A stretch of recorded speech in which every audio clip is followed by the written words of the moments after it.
Thankfulness has a way of sneaking up on us. It shows up in the places we expect, of course, prayer, holidays, the big moments that stop time for a second. But it also slips into the smaller corners of our days, a grocery checkout line, a colleague's quick reminder that saves your morning, the little exchanges that barely register until later, if at all. We find ourselves saying thank you all the time. But the more I paid attention, the more I realized that these moments of thanks, they're really not doing the same thing. They land differently. They move differently. They shape us differently. So today, before the season carries us forward and the year tilts into whatever 2026 will become, I wanted to carve out a little space, a kind of meditation or small liturgy, to walk through three kinds of thankfulness that keep surfacing in my own life. Paying attention to them has changed something in me, and it has shifted something in a deep and profound way. And maybe it can do something similar for you. We'll walk through this in three parts with some music along the way. Before we begin, one small note of personal thanks. Casper, this one is for you. Thank you for the encouragement.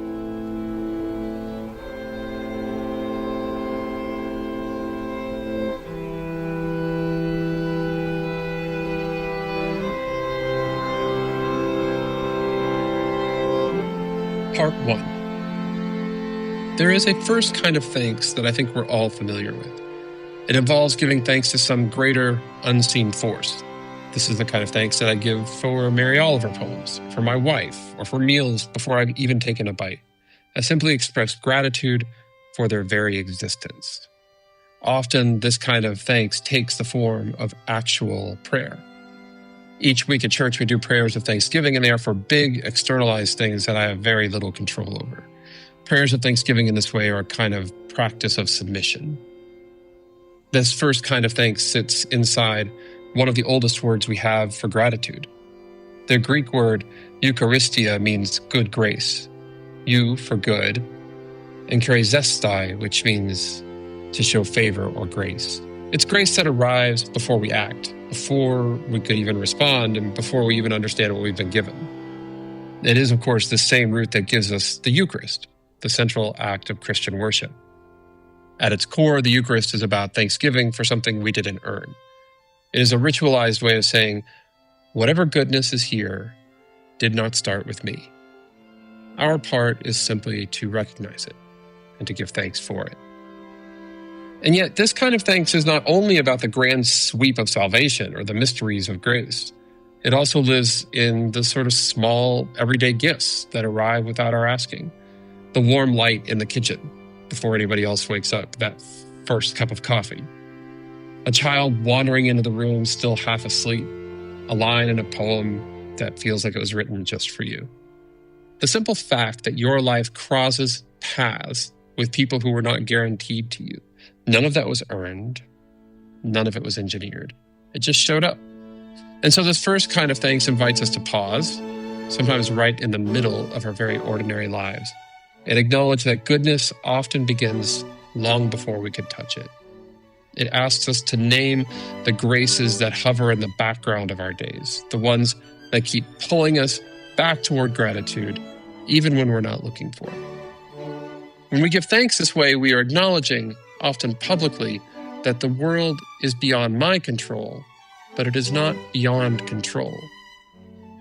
There is some force out there compelling Ms. Oliver to write, thankfully, bringing my wife into my life, thankfully, making the conditions possible that result in food on the table, justice for the oppressed, and for the self-sacrifice of a Savior, thankfully, thankfully, thankfully.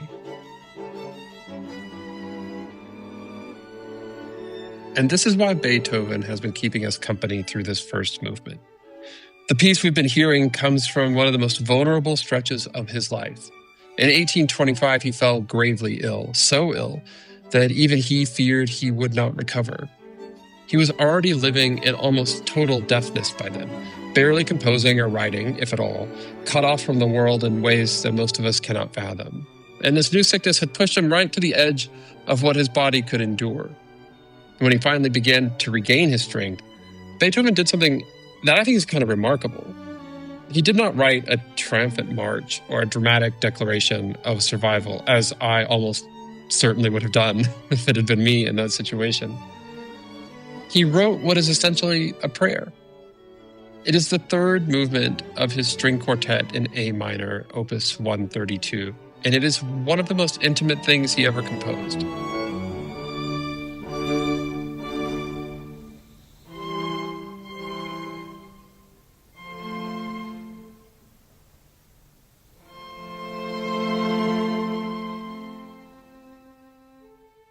For me, this music does not sound like a victory. It sounds like someone who is grateful for breath, for another morning. It is appropriate then that at the top of the page, in a somewhat unusual move for Beethoven, he gave the movement its own title. It's commonly referred to as Heiliger Dankgesang, or Song of Thanksgiving. But the full title in German reveals much more. Now, I don't speak German, so I asked my friend Lincoln Snyder, a linguist at Georgetown University, to send me a voice memo with the full pronunciation. This is way below his pay grade. Here it is. Heiliger Dankgesang eines Genesenen an die Gottheit in der lyrischen Tonart.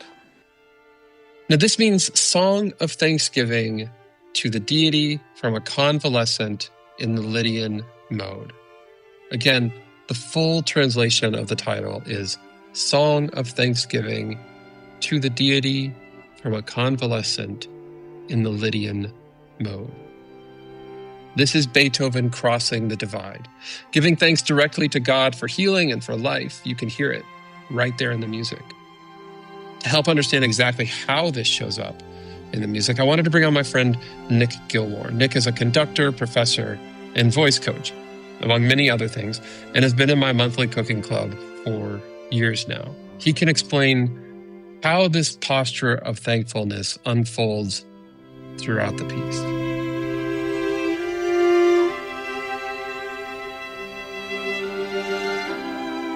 Like any great piece of music, Beethoven uses his skills to tell a story.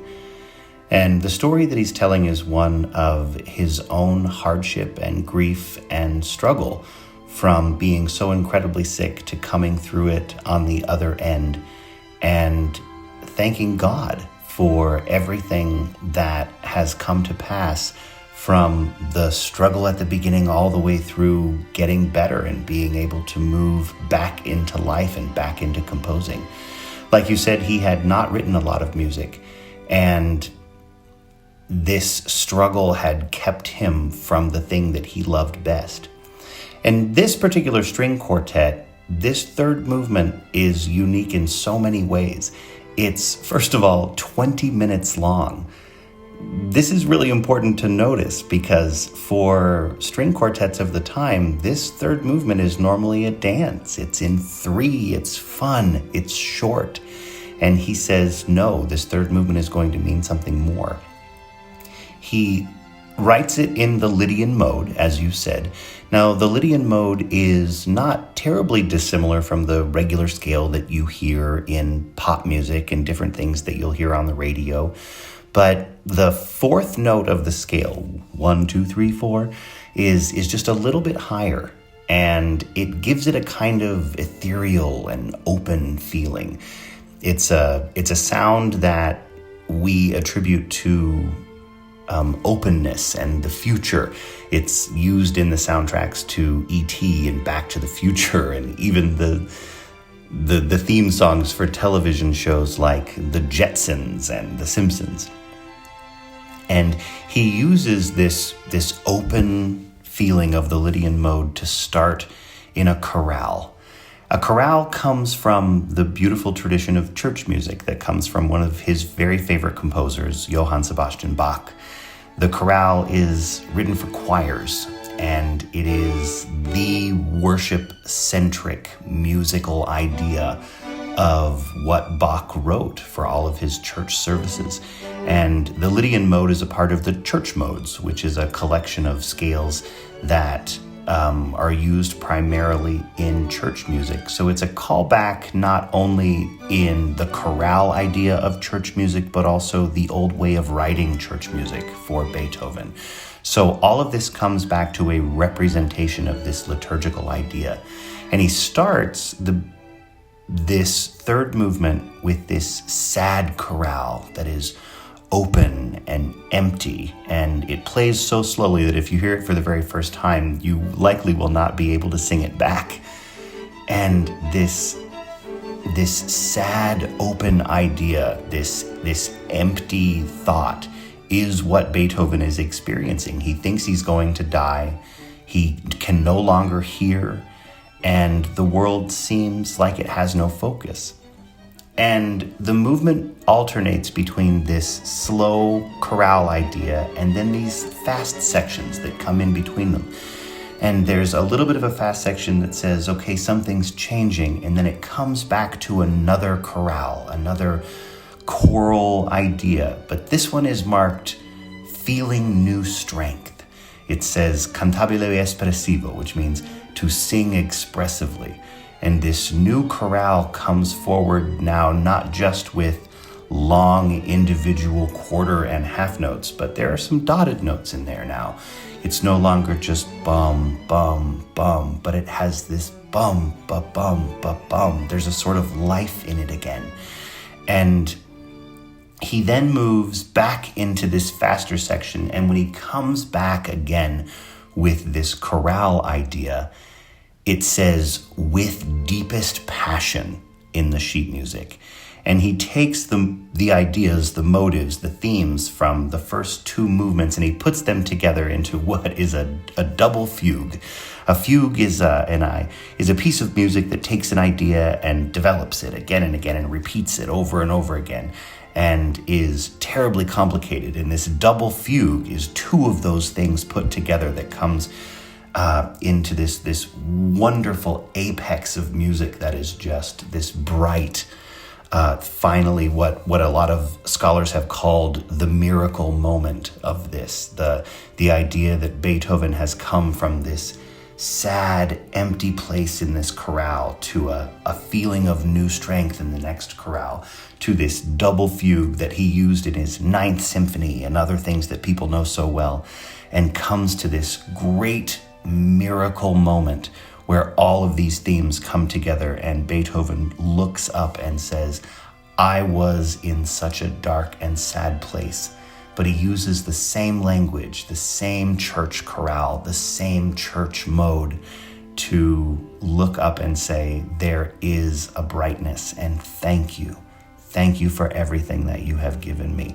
This idea of moving from this emptiness, and then it brings itself together all the way to this miracle moment. Beethoven takes that full 20 minutes so strangely in this third movement to say, thank you, God, for everything that you gave me. And then he goes on to continue to write more string quartets and really change the world of music. And it's really a wonder to listen to.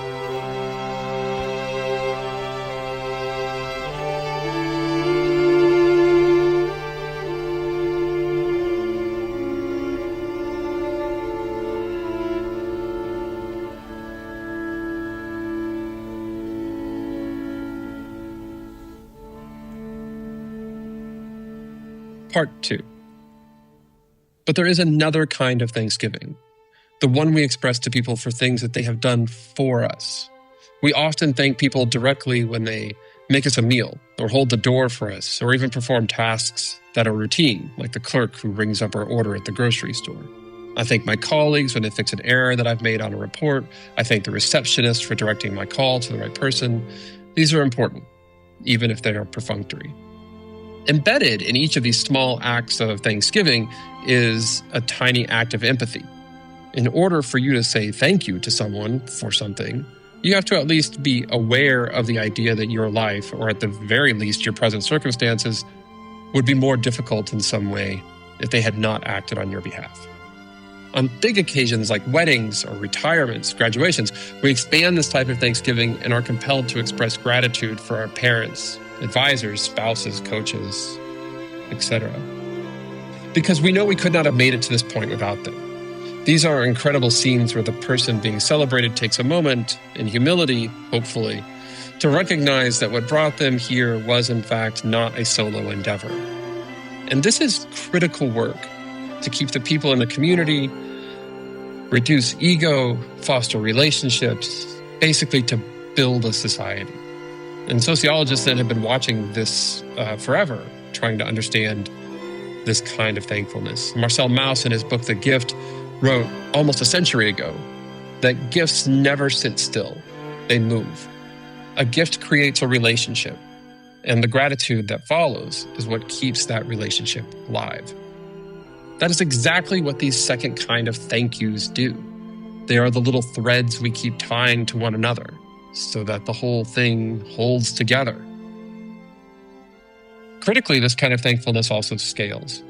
It even works at the level of nations. During the Second World War, the Netherlands sent its royal family to Canada for safety from advancing German troops. Though the Netherlands wanted to remain neutral, German forces had made it clear that no mercy would be extended, and so Canada sheltered them for years as they set up a sort of remote shadow government. Later, Canadian troops helped to liberate the Netherlands from Nazi occupation. And after the war, the Dutch government needed a way to say thank you that matched the scale of what they had received, both for the royal family and for the entire country. Words alone felt inadequate. A proclamation, wasn't really going to do it here. So in 1945, they sent 100,000 tulip bulbs to Canada, a literal planting of gratitude. And they still send thousands more every year, 10,000 from the royal family and 10,000 from the Dutch Bulb Growers Association. It's like a thanks from both the royal family and the Dutch people. And now the Canadian Tulip Festival is the largest in the world, and it exists because a nation keeps saying thank you with flowers, decades after the danger has passed, decades after the service has been extended, reaffirming the bond between these two countries. Thanksgiving for Two by Marjorie Sizer. The adults we call our children will not be arriving with their children in tow for Thanksgiving. We must make our feast ourselves, slice our half ham, indulge, fill our plates, potatoes and green beans carried to our table near the window. We are the feast, plenty of years, arguments.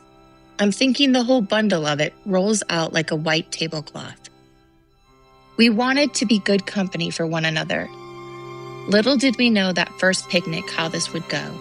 Your hair was thick, mine long and easy. We climbed a bluff to look over a Storybook plain. We chose our spot as high as we could to see the river and the checkerboard fields. What we didn't see was this day, in our pajamas if we want to, wrinkled hands strong, wine and juice glasses, toasting whatever's next, the decades of side by side, our great good luck.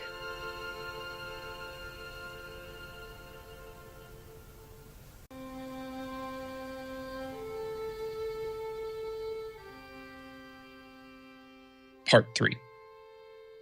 But there is a third kind of thanks that usually slips past us. It does not show up in the speeches or greeting cards, and it rarely gets said out loud. It is the kind of gratitude that rests on being, not doing. I give thanks to my wife when she does the dishes, but I often forget to thank her for something much harder to name, the way she moves through our house with this sort of radar for what our family needs, and how that way of seeing steadies me, nudges me toward being the kind of person that I hope to become. And so this is not like a task, right? It's a presence. I thank a colleague for fixing an error I made on a report, but that is not the whole truth either. The real gratitude, the one that's deeper, has nothing to do with the correction. It has to do with knowing that someone like them stands inside of our work with a generous eye for the whole picture, watching for the places where things can grow or sharpen or heal. And again, that is not a task. It is a way of inhabiting the world. The first kind of thanks reminds us that the world is not ours to command. The second kind reminds us that we cannot live well without one another. But this third kind, this gratitude for someone's presence, this is the bridge. It pulls the sacred down into the kitchen, the office, the hallway, the Zoom room. It takes what we normally reserve for God or big life moments and sets it right in front of us, but does not diminish it in any way. The sacred world for the here and now is stitched together every day by people who act beyond themselves, by being themselves. It's not dramatic, typically. It's just a steady imprint of who they are, landing on the lives around them in a way that leaves us all better. When two beings encounter each other as full, unrepeatable selves, the relationship opens into something larger than either person. And so when I think about this kind of thanks, I'm reminded of the Jewish philosopher Martin Buber. Buber spent his life paying close attention to what happens between people in everyday moments. He cared about the texture of the relationships, the kinds you can feel even if you cannot quite describe. He said we move through the world in two basic modes. The first he called I, it. That is when we treat the world, people included, more like tasks, roles, or problems. In an I-it relationship, I am the subject. The other is an object. I use, evaluate, measure, manage, consume, observe, or categorize the other. The other exists for my purposes, even if my purposes are benign. This is me thanking a checkout clerk at the grocery store for doing their job. Similarly, I use my phone. I evaluate a service provider. I categorize someone as pleasant, difficult, or late to meetings again. We do this all the time without thinking about it. It's necessary, ordinary, fine. It's how schedules get made, groceries get bought, emails get answered. Buber insisted that modern life is dominated by I-it, efficient, transactional, competent, but not whole. He believed there is another way of being with someone. He called it I-thou. That is when the other person is no longer a role or an object to manage. They become a presence, distinct, whole, unrepeatable. In an I-thou relationship, I meet the other as a full, unrepeatable being. The other is not an object, not a category, not a role. I do not use them, I encounter them.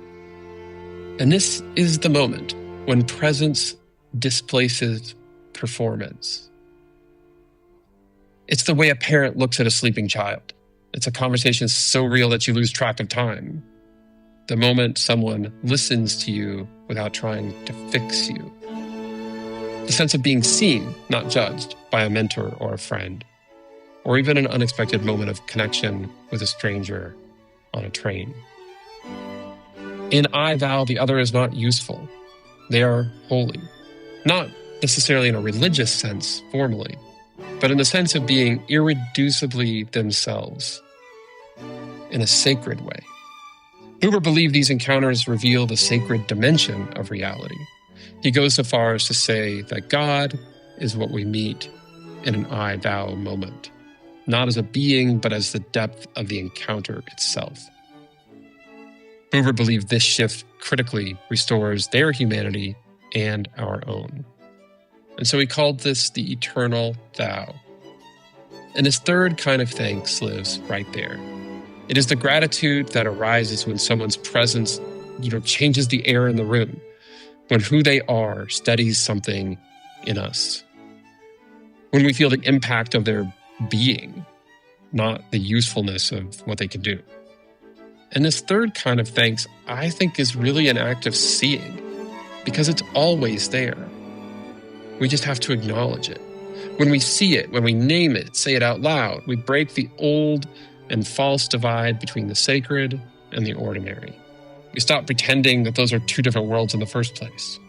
And we stand right in the middle of our actual lives and recognize holiness brushing right past us, close enough to touch. It is as if what we are really saying when we offer this kind of thanks is, you made the world a little more whole just by being here, and I'm grateful for the gift of your presence. I'm thankful just to be here.